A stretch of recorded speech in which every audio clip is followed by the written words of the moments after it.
Nigel Farage, I want to talk to you about him. He put two fingers up to the MSM elites by winning a Trick Award for the best news presenter this week. But today, the establishment plot against him turned into something I think really terrifying, actually. So in a bombshell video uploaded to Twitter, Nigel revealed that after being told by his current bank that his account would be closed, 7 other UK banks have refused to open an account with him too.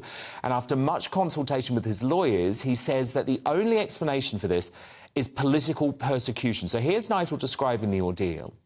I won't really be able to exist and function in a modern 21st century Britain. Think about it. Without a bank account, you effectively become a non-person. You don't actually exist. It's like the worst regimes of the mid-20th century, be they in Russia or Germany. You literally become a non-person. But I'm beginning to think that perhaps life in the United Kingdom is now becoming completely unlivable because of the levels of prejudice against me. Now, and I'm actually very happy that Nigel has gone public with this, because I know so many other people who have experienced the same thing, including me, Anne. A couple of years ago, HSBC actually decided to shut down my business and personal accounts with no explanation as to why, and it made no sense to me then. Now, I was lucky enough that another bank was prepared to take me on. But, Anne, this is really worrying in my view. Yes, it is extremely worrying. I mean, Nigel is right. If you don't have a bank account, you are a non-person. You might as well be homeless on the street, because you and I know that increasingly now you have to do business online.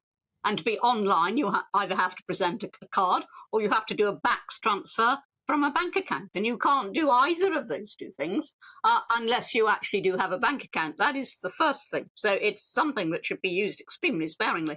The second thing is this cannot, in a free society, be done without explanation. Yeah. Now, normally, if the bank's are going to close an account, either there's something dodgy or it's losing money hand over fist. This does not apply in Nigel's case. No, and it didn't apply in my case.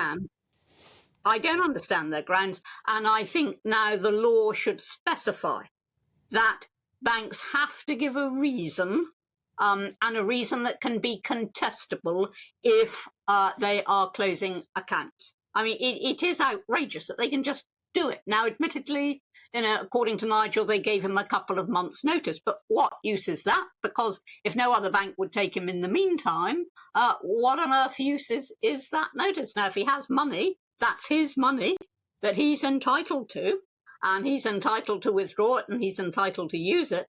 And as far as I'm concerned, there's a crucial thing here. That the thing that I would be going for now, where I'm MP, is this cannot be done in an arbitrary fashion. It must be done with the blessing of a court. Very good point. I think you're right, because otherwise this is going to keep happening. We've seen it happen with the Reform Party, with the Reclaim Party. Something's going on, and I think you're right. It's wrong.